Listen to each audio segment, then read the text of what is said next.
This portion of the news brought to you by McDonald's. McDonald's, I'm loving it.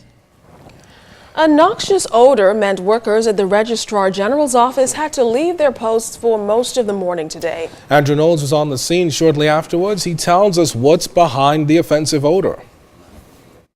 Workers at the Registrar General's office were hit with a foul sewer scent when they arrived at work Tuesday morning. ZNS News learned that the strong odor emanated throughout the first and second floors of the department's Shirley House headquarters downtown. And as a result, some 30 to 40 workers were simply fed up and walked out. We got an update from Bahamas Public Services Union President John Pinder. This has been going on for some time now. Apparently over the last few months or so, they've been faced with every now and then this problem occurs, and it just escalated to the point this morning, compounded with some other issues that they had, and so I guess they just frustrated to the point where they decided this morning, you know what, they can't take this any longer, so they stepped out. As a result, again, they did some cleaning. The guy came and he used some chlorine to do some cleaning, and he promised that he will ensure that it is maintained more regularly so it doesn't happen again. When our news team arrived at the scene, several workers were in the lobby area of the building, speaking with Permanent Secretary in the Attorney General's office, Archie Nairn. Mr. Nairn, along with the building's technician, carried out an initial assessment to determine how the scent emanated. The air condition works on a timer, and it is my understanding that the officer that came in this morning, once he turned the air conditioner on, that caused the odor to come forward in a very profound way, and it caused some concern to the staff at large. Mr. Nairn insists the health and safety of the workers are paramount, and that's why the Department of Environmental Health Services was also called in to conduct a preliminary assessment to determine whether it was safe for the employees to return to work. Staff is now back at work, and we're very pleased about that. We cannot afford, under the circumstances, to have people away from their workstations. This is a critical department from a revenue generation perspective, and we need to ensure that the service, the quality service we provide to our people, is in keeping with the mandate of the ministry. Meantime, a complete analysis will take place Wednesday morning, after which Mr. Nairn says the staff will be advised accordingly. Andrew Knowles, ZNS Network News. Things were calm outside the Bahamian consulate office in Miami after demonstrations there yesterday. A group of Cuban nationals staged a peaceful protest demanding better treatment for 4 female Cubans detained at the Carmichael Road Detention Center. Officials say so far none of the 4 Cubans qualify for refugee status. All of this after a reported hunger strike among Cubans at the detention center recently. The Ministry of Foreign Affairs and Immigration confirmed that 8 protesters used loudspeakers and placards demanding better treatment for the group. But officials say the detainees don't qualify for refugee status, and the normal course of action is repatriation to their home. Urban Renewal scoring another major partner today. The commission formally announced its social partnership with the Mailboat Company. Co-chair of Urban Renewal, Algernon Allen, says for quite some time, the Mailboat Company has been assisting Urban Renewal by bringing in freight at a reduced cost from its international partners. Hundreds of boxes of books and clothes have been shipped from Fort Lauderdale on the Mailboat and distributed to Urban Renewal Centers in New Providence. Also, hundreds of the boxes have been sent to Cat Island and distributed to the public school libraries. The Mailboat this morning has made it clear that they do care. Just like all of the other partners who've already announced that they are supporting Urban Renewal, it's because they care.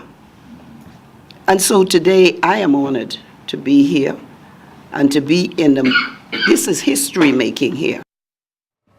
But that's not all. The company has also committed to lending a helping hand to the elderly in the inner city communities with housing repairs and with assistance for single mothers. Marketing and promotions manager for the Mailboat Company, Elizabeth Rogers, says the company is extremely proud to partner with Urban Renewal as it seeks to develop and enrich the lives of the poor and marginalized. Mailboat has also been doing urban renewal, and Mother Pratt has reminded us that it is what we do in the smaller aspect of things, assisting people, partnering with smaller companies giving out to with the 52-week program, we actually, upon the completion of the program, the mailboat company hired 2 of those persons who are remarkable employees now with the mailboat company. So though we didn't think that it was an urban renewal project, Mother Pratt reminded us that it was. And so we've been doing it a whole long time ago. It was Father Figure Day at the CV Bethel Senior High School today. It's a day when prominent male role models from the community are invited to come in and speak to a group of 30 to 35 students and help them on their way to becoming good citizens. The event, now in its 4th year, was organized by the school's guidance department, and school officials say it has been a resounding success. Among the father figures providing guidance for students this year were Pinewood Gardens MP Kalis Roll and Bamboo Town MP Renwood Wells. Students of the Carlton E. Francis Primary School ended their month of math activities with a special math assembly and exhibition on the school campus today. For the entire month of March, the more than 900 students focused on the importance of mathematics and used the opportunity to improve on weak areas of the core subject. Senior Mistress is Sally Aziz. The math assembly showcased so many areas of math that students wanted to exhibit, their talent, all the time that they have put in this month's activities. They exhibited it. We had so many persons coming from the ministry to view the math assembly. After the math assembly, they were invited to come out here. What we have out here this afternoon is projects that the students were involved in throughout Math Month. The work here is what students did in their classes. Now, the Senior Mistress also outlined some of the key areas of the subject primary students are struggling with. Generally, students throughout the Bahamas have a problem with math, but the worst area that I find that students fail in is math application. Students find it difficult to apply the concepts that they would have learned in math to the application part where they have word problems. And do you think that this exhibition would be effective in curbing those weaknesses? This exhibition kind of motivates them to work harder at math. Well, still to come tonight, we'll take you to Long Island for a spot of tea. The story is straight ahead.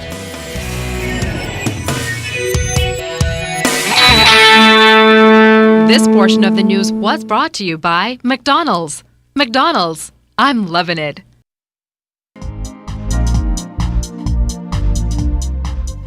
This is the Royal Fidelity Business News. I'm Jimenita Swain. The Ministry of Tourism launched its newly designed Bahamas.com digital platform, which is the second phase to its integrated marketing campaign. The new website makes it easier for consumers to navigate and easily plan trips and conduct bookings for visits to the Bahamas. The updated website comes on the heels of Behold, the destination's multi-million-dollar advertising campaign that launched in February. There's been no dollar figure attached to the interruption that island-wide blackout in New Providence had on businesses Monday, although a number of businesses report having to close up shop early due to the power outage. BC officials confirmed that an underground fault caused all units at the Bahamas Electricity Corporation to tip offline around 3 p.m. Power has since been restored, but BC officials continue to investigate what caused the island-wide outage. There's a new beer on tap at the Bimini Bay Game Club Resort and Marina. The resort's introducing its own private label draft beer called the Big Game Ale. General Manager Michael Weber says this is just another step in continuing efforts to create a unique brand for the property. He adds that the new ale has been well received by tourists and locals. And the fourth struggling cell phone company, T-Mobile USA, says it's ditching mandatory 2-year contracts for installment plans. The Associated Press reports that T-Mobile is the first U.S. carrier to break free from the contract model. This past weekend, the company began selling new plans. This initial plan is expected to save money for consumers in the long run. That was your Royal Fidelity Business News. I'm Jimenita Swain.